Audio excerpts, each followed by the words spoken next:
बहुत समय पहले की बात है। केशवनगर राज्य में आदित्य नाम का एक शिकारी अपने पत्नी बिमला के साथ रहा करता था। आदित्य के विवाह को कई वर्ष हो चुके थे, मगर अभी भी वो संतान के सुख से वंचित था। एक दिन आदित्य शिकार के लिए घर से निकल ही रहा था कि तभी उसकी पत्नी बिमला उससे बोली, आज तो आपको कोई ना कोई शिकार करना ही होगा। घर में खाने पीने का सामान जो भी था सब खत्म हो चुका है। मैं जानता हूँ विमला, जब तुम मेरी वजह से भूखी रहती हो ना, तो मुझे बहुत बड़ा दुख होता है। ये कैसी बातें कर रहे हो आप? भला आपकी वजह से मैं भूखी क्यों रहती हूँ? क्योंकि मैं एक शिकारी हूँ और काफी समय से मुझे कोई ढंग का शिकार नहीं मिला। अगर मैं शिकार के अलावा कोई और काम जानता तो शायद हमें ये दिन देखने ना पड़ते। भगवान पर भरोसा कीजिए, आज कोई ना कोई शिकार आपको मिल ही जाएगा। बिमला की बात सुनकर आदित्य उदास मन से जंगल की ओर चला गया और अपने फेनी नजरों से शिकार को खोजने लगा। तभी उसकी नजर एक वृक्ष पर पड़ी। उसने देखा कि उस वृक्ष के ऊपर अपने घोंसले के ऊपर एक चील बैठी हुई थी और ठीक उसके पीछे एक सर्प उसे डसने के लिए तैयार बैठा था। अरे ये तो चील है, और ये जिस अंदाज से बैठी हुई है, इससे लगता है कि ये अपने अंडों की हिफाजत कर रही है। हा, ये सांप एकदम घात लगा के बढ़ रहा है। अगर सांप ने इसे डस लिया तो ये तो बेचारी बेमौत मारी जाएगी। रुक जाओ। इतना बोलकर आदित्य ने अपनी तीर कमान में तीर चढ़ा दिया और उस सर्प के ऊपर वार कर दिया। कुछ ही देर में सर्प घायल होकर नीचे गिर गया और तड़प तड़प कर मर गया। अचानक वो चील आदित्य की ओर देखकर इंसानी आवाज में बोले, तुमने मेरी जान बचाई है, इसीलिए मैं तुमसे बहुत प्रसन्न हूँ। बोलो, मैं इसके बदले में तुम्हारी क्या मदद कर सकती हूँ? चील की जुबान से इंसानी आवाज सुनकर आदित्य पूरी तरह से डरता हुआ बोला, तुम तो एक चील हो, फिर तुम इंसानी मतलब इंसानी आवाज में कैसे बात कर सकती हो? मैं एक विचित्र चील हूँ, लेकिन तुम्हें मुझसे डरने की कोई आवश्यकता नहीं है। मैं तुम्हें कोई नुकसान नहीं पहुँचाऊंगी। तुमने तो मेरी जान बचाई है। बोलो, मैं तुम्हारी क्या मदद कर सकती हूँ? अब मैं मदद करने की कीमत नहीं लेता। तुम तो बहुत ही अच्छे इंसान मालूम पड़ते हो, फिर तुम शिकारी क्यों बने? क्योंकि मुझे शिकार करने के अलावा और कोई काम नहीं आता। और वैसे भी अच्छे इंसानों की भगवान परीक्षा अधिक लेते हैं। शादी के कई वर्षों बाद भी मेरी कोई संतान नहीं हुई। अगर मेरी कोई संतान होती तो मुझे शिकार करने की जरूरत नहीं पड़ती। मैं एक मायावी चील हूँ, मेरी बात ध्यान से सुनो। तुम मेरे घोंसले पर जो 2 अंडे देख रहे हो, ये कोई मामूली अंडे नहीं, बल्कि विचित्र जादुई अंडे हैं। तुम इन दोनों अंडों को अपने घर ले जाओ। एक अंडे से एक गरीब पुत्र जन्म लेगा जो सच्चाई का देवता होगा, और दूसरा अंडे से एक राजकुमार जन्म लेगा जो वीरों का वीर, बड़ी दिलवाना होगा।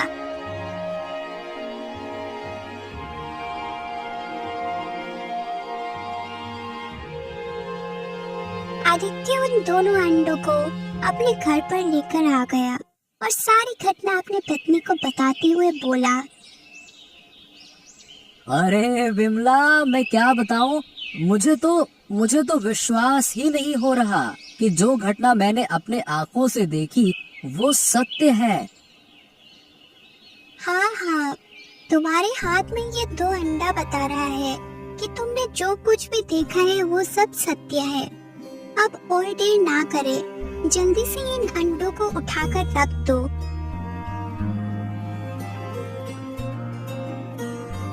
आदित्य ने जैसे ही वो अंडे रखे, अचानक अंडों का आकार बड़ा होने लग गया और दोनों अंडे फूट गए।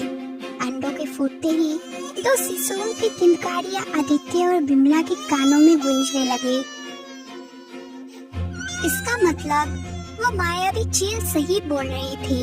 ये दोनों अंडे तो वाकई चमत्कारी निकले। इतना बोलकर बिमला ने अंडों से दोनों बच्चों को उठा लिया और आदित्य से बोली, ये दोनों बच्चे तो बहुत ही सुंदर है। हाँ बिमला, ये दोनों बड़े ही प्यारे बच्चे हैं। और ले ले ले ले ले ले ले, देखो तो सही कितने प्यारे हैं। और हाँ, आज से ये हमारे ही पुत्र हैं। इनके जन्म से पहले ही इनकी भविष्यवाणी कर दी गई है, इसीलिए मैं इनका नामकरण अभी से करती हूँ।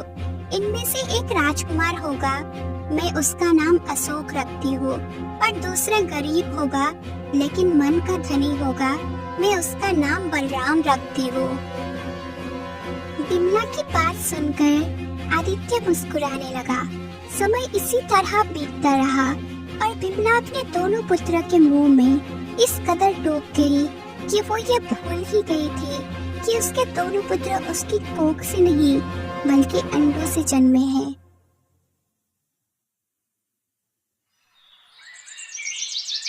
ऐसे ही 20 वर्ष बीत गए। अशोक और बलराम 20 वर्ष के हो चुके थे। वो दोनों भाई अब आदित्य के साथ खेतों में उसका हाथ बटाते थे।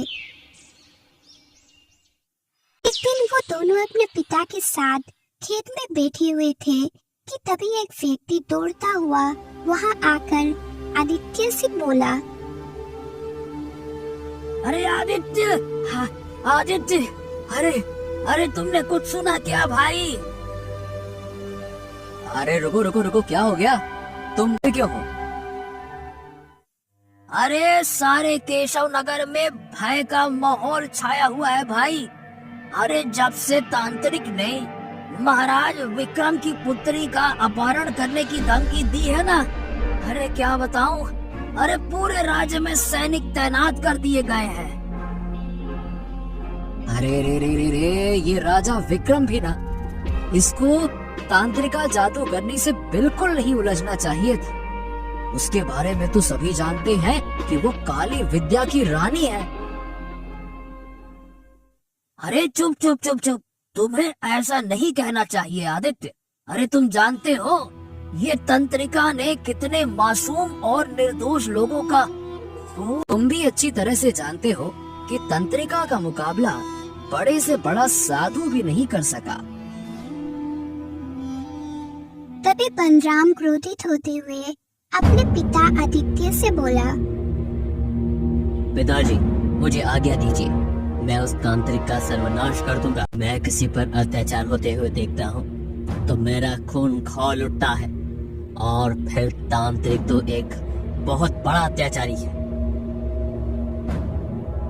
अरे देखो भाई, सीधी सी बात, तंत्रिका का अंत तो मैं भी कर सकता, परंतु अगर महाराज मेरे पास आए और मुझसे मदद मांगे, अरे भाई तभी तो मैं उनकी सहायता करूंगा ना।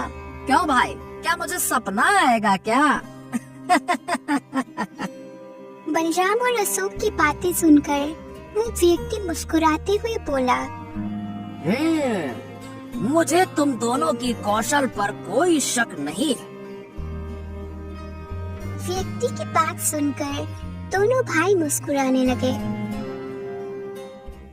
उधर राजा विक्रम चिंतित अवस्था में दरबार में अपनी पुत्री रानी चंद्रलेखा के साथ बैठे हुए थे कि तभी उसके बगल में खड़ा हुआ उसका मंत्री चरण सिंह उससे बोला, महाराज, इस तरह चिंतित होने से कुछ नहीं होगा। ये सब छोड़िए और जल्दी से जल्दी कोई उपाय सोचिए जिससे तांत्रिका को गिरफ्तार किया जा सके। मंत्री जी, तुम्हारे कहने पर ही हमने तंत्रिका को इस राज्य से बाहर खदेड़ दिया। हमने सोचा था कि वो डर जाएगी, मगर ऐसा बिल्कुल नहीं हुआ।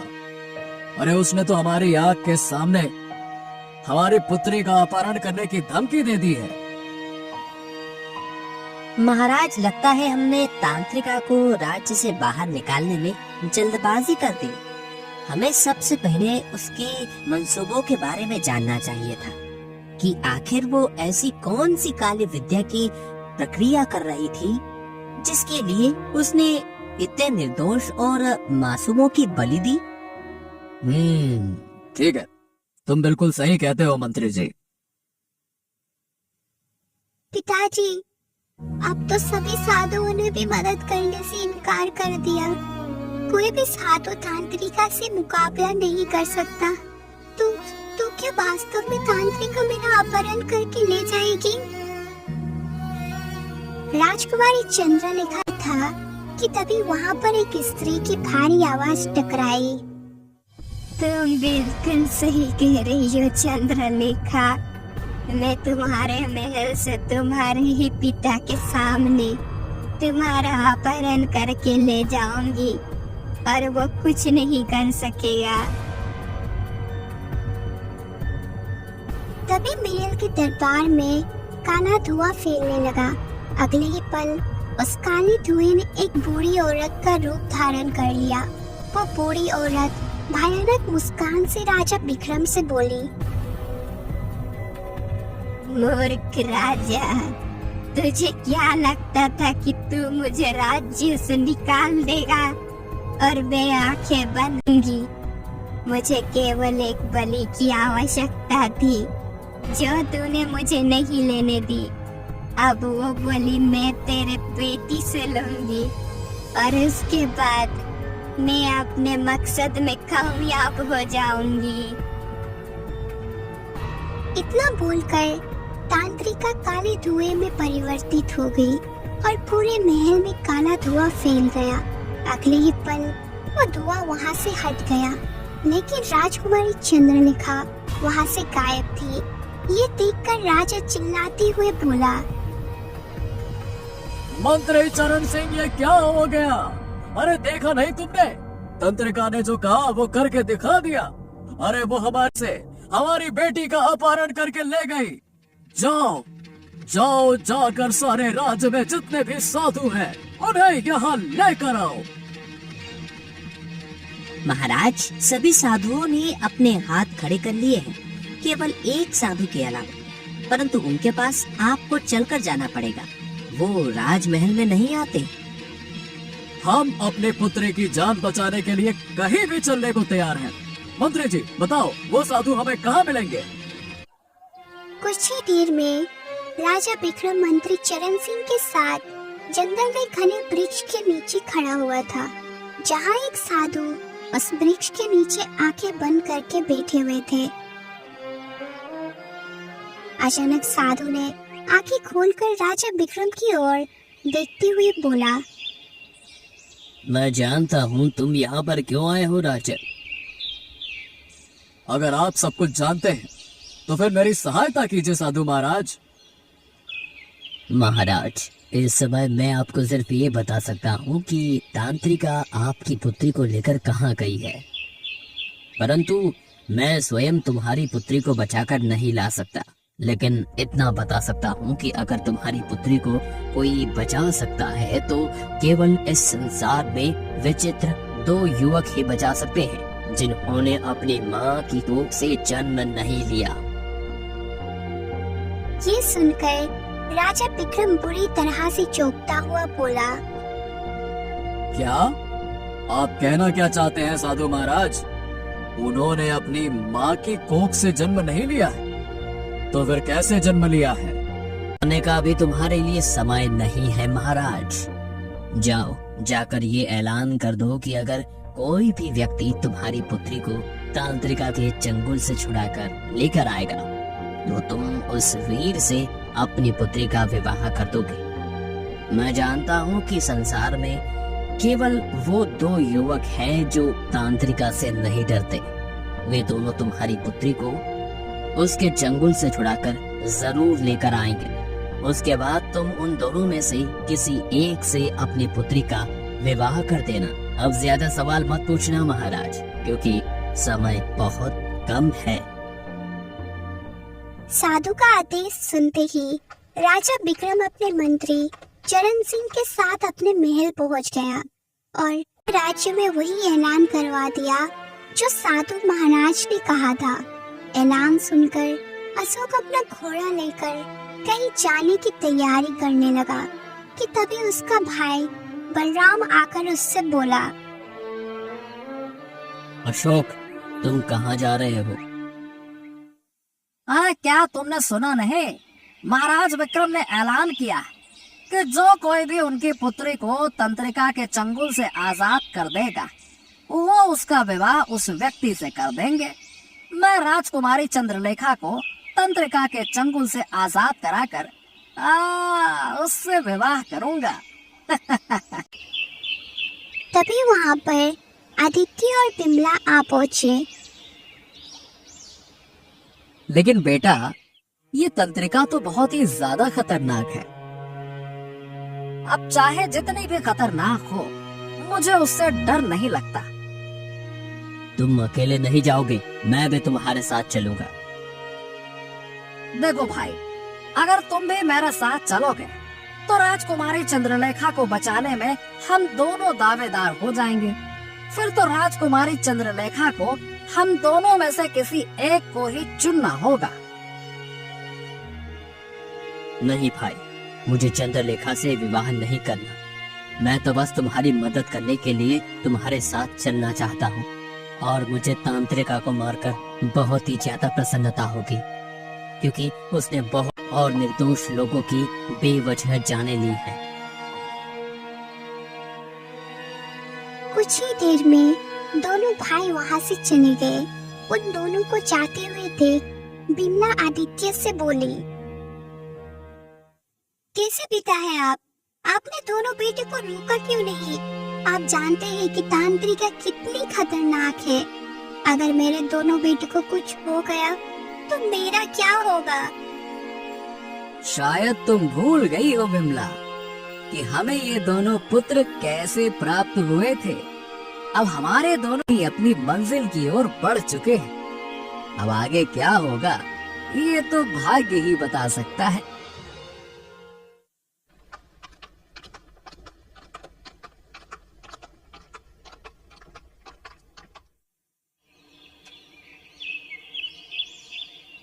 अशोक, हम दोनों यहाँ पर आ तो गए हैं, पर हमें ये नहीं पता कि तांत्रिका हमें कहाँ मिलेगी। हाँ, तुमने सही कहा, और कोई भी साधु डर की वजह से हमें बताने को तैयार भी नहीं है। तभी वहाँ पर एक चील उड़ती हुई आ गई और उन दोनों की ओर देखकर बोली, मैं जानती हूँ कि वो तांत्रिका तुम्हें कहाँ मिलेगी। चील के मुंह से इंसानी भाषा सुनकर वो दोनों भाई आश्चर्यचकित रह गए। तुम तो चील हो, चील भला मुझसे बात कर सकती है?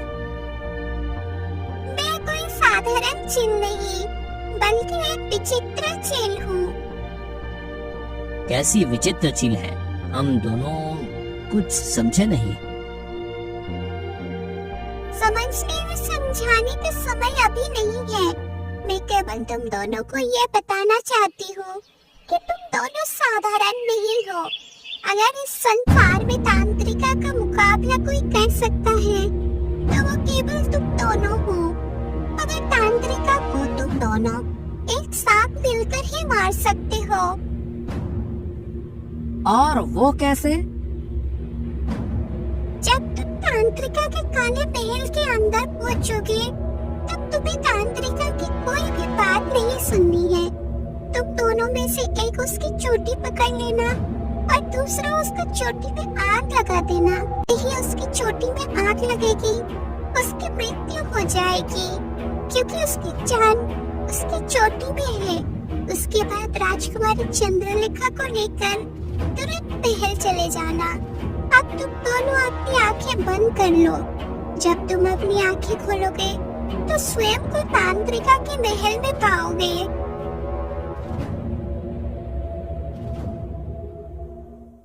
दोनों भाइयों ने अपनी आंखें बंद कर ली। कुछ क्षणों बाद जब उन्होंने अपनी आंखें खोली तो उन्होंने खुद को एक विचित्र महल के अंदर पाया। सामने एक भयानक बूढ़ी स्त्री खड़ी थी जो उन्हें घूर रही थी और ठीक उसके बगल में डरी सहमी राजकुमारी चंद्रलेखा खड़ी हुई थी। वो बूढ़ी स्त्री कोई और नहीं बल्कि तांत्रिका थी। वो गुस्से से उनकी ओर देखकर बोली, तुम दोनों कौन हो और यहाँ कैसे आ गए? जहाँ तक मैं जानती हूँ किसी इंसान में इतनी ताकत नहीं है कि वो मेरे महल के अंदर घुस सके। तांत्रिका की बात का उन दोनों भाइयों ने कोई जवाब नहीं दिया और अशोक तुरंत जाकर तांत्रिका का चोटी पकड़ ली। ऐसे करते ही खुद को लाचार महसूस करने लगी। वो चीखती हुई बोली, ये नामुमकिन है। इस तरह की शक्ति पृथ्वी लोक के वासियों में नहीं होती। ऐसी शक्ति तो केवल पाताल लोक के वासियों में होती है। इसका मतलब मैंने बरसों पहले पाताल लोक की रानी को जीवित छोड़ने की गलती कर दी जब मैंने उसे एक चील में परिवर्तित कर दिया था। तांत्रिका ने इतना कहा ही था कि तभी बलराम ने उसकी चोटी में आग लगा दी। कुछ ही देर में तांत्रिका जलकर राख हो गई। उसके राख होते ही अशोक ने राजकुमारी चंद्रलेखा की ओर देखकर कहा, डरने की कोई बात नहीं राजकुमारी, अब तुम सुरक्षित। राजकुमारी जल्दी चलिए, हमें आपको तुरंत महल में ले चलना है। चलिए। कुछ घंटों के बाद अशोक, बलराम और राजकुमारी चंद्रलेखा राजा विक्रम के महल में खड़े हुए थे। राजा विक्रम अपनी पुत्री की ओर देखकर चौंक पड़ा। महाराज, मैं आपकी पुत्री को तंत्रिका के चंगुल से आजाद करा के ले आया हूँ और तंत्रिका को भी मैंने समाप्त कर दिया। ये सुनकर राजा विक्रम बुरी तरह से चौंक पड़ा और अपने आप से बोला, क्या? लेकिन साधु था कि मेरी पुत्री को तंत्रिका के चंगुल से केवल वही छुड़ा सकता है जिसने अपनी माँ के कोख से जन्म नहीं लिया हो। इसका मतलब ये दोनों भाई वही हैं। इतना बोलकर राजा विक्रम अशोक और बलराम की ओर देखकर बोला, मैं तुम दोनों के माता पिता से मिलना चाहता हूँ। मैं तुम्हारे माता पिता को सम्मान से अपने महल में बुलाना चाहता हूँ। कुछ ही देर में आदित्य और बिमला महल के दरबार में खड़े हुए थे। राजा विक्रम आदित्य की ओर देखकर बोला, मुझे साधु महाराज ने बताया था कि मेरी पुत्री को तंत्रिका के चंगुल से केवल वही दो युवक छुड़ा सकते हैं। उन्होंने अपनी माँ की कोख से जन्म नहीं लिया होगा। तुम्हारे दोनों पुत्र न केवल मेरी पुत्री को तंत्रिका के चंगुल से छुड़ाकर लाए, बल्कि उन्होंने तंत्रिका को भी समाप्त कर दिया। वाह! जिसे बड़े से बड़े साधु भी समाप्त नहीं कर पाए। चलो अब बताओ आखिरकार इसका रहस्य क्या? राजा विक्रम ने इतना कहा ही था कि तभी वही चील उड़ती हुई महल में पहुंच गई और रंग बिरंगी किरणों के साथ एक सुंदर स्त्री में परिवर्तित हो गई। ये देखकर राजा विक्रम आश्चर्य में पड़ गया। सुंदर स्त्री राजा विक्रम की ओर देखकर बोली, राजा विक्रम, उस साधु महाराज ने सच कहा था। दरअसल ये दोनों मेरे पुत्र हैं। तुम्हारे पुत्र? अब मैं कुछ समझा नहीं। बरसों पहले तांत्रिका ने पाताल लोक पर शासन करने के लिए निर्दोष लोगों की बलि राक्षसों को पेट चढ़ानी शुरू कर दी थी। जब मुझे इस बात का पता चला तब मैंने तांत्रिका को सबक सिखाने के लिए पृथ्वी लोक पर भेजने का निर्णय लिया, लेकिन मैंने उसे कमजोर समझ लिया। तांत्रिका ने मुझे चील के रूप में अपने जादू की शक्ति से परिवर्तित कर दिया, मगर वो नहीं जानती थी कि मैं उस समय गर्भवती थी मैंने चील के दे दिए, पर ये दोनों पुत्र उन्हीं अंडों से जन्मे हैं।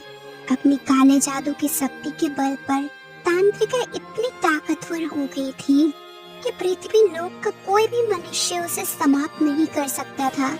लेकिन मेरे दोनों पुत्र ने अपनी साहस और ताकत से उसे समाप्त कर दिया। तभी वहां पर वही साधु जो वृक्ष के नीचे बैठा था, रंग बिरंगी किरणों के साथ प्रकट होकर राजा विक्रम से बोला, महाराज, ये स्त्री सही कह रही है। जब ये चील के रूप में थी तब ये मदद के लिए मेरे पास आई थी और मैंने इसे इंसानी आवाज में बोलने की शक्ति दी। साथ ही मैंने इसे बताया था कि इसके अंडों से इसके 2 पुत्र जन्म लेंगे और वही 2 पुत्र तांत्रिका को समाप्त कर सकते हैं। उसे अपने पुत्रों को किसी ऐसे मनुष्य को सौंपना होगा जिनके दिल में दया की भावना हो। पाताल लोक की रानी ने यही किया। इतना बोलकर वो साधु वहां से गायब हो गया। पाताल लोक की रानी अपने दोनों बेटों की ओर देखकर बोली, समय आ गया है बेटा लोक लौटने का। तुम दोनों पाताल लोक के राजकुमार हो, इसीलिए मैं तुम्हें ले जाना चाहती हूँ। नहीं, मेरे माता पिता इसी पृथ्वी लोक के और मैं यहाँ से कहीं नहीं जाऊंगा। आपने भले ही मुझे जन्म दिया है माँ, लेकिन मेरी परवरिश पृथ्वी लोक में इंसानों ने की है, इसलिए मैं भी नहीं जाऊंगा। पाताल लोक की रानी मुस्कुराती हुई वहां से गायब हो गई। उसकी गायब होते ही राजा विक्रम मुस्कुराते हुए दोनों भाइयों से बोला, तुम दोनों ने मेरी बेटी की जान बचाई है। बताओ, तुम दोनों में से कौन मेरी बेटी के साथ विवाह करना चाहता है? मैं आपकी पुत्री के साथ विवाह करना चाहता हूँ महाराज। और महाराज, मैं अपने माता पिता के साथ रहकर मेहनत करके अपना जीवन जीना चाहता हूँ। बलराम की बात सुनकर राजा विक्रम मुस्कुराने लगा। कुछ ही दिनों में राजा विक्रम ने अपनी पुत्री चंद्रलेखा का विवाह अशोक के साथ कर दिया और बलराम अपने माता पिता की जान से सेवा में जुट गया।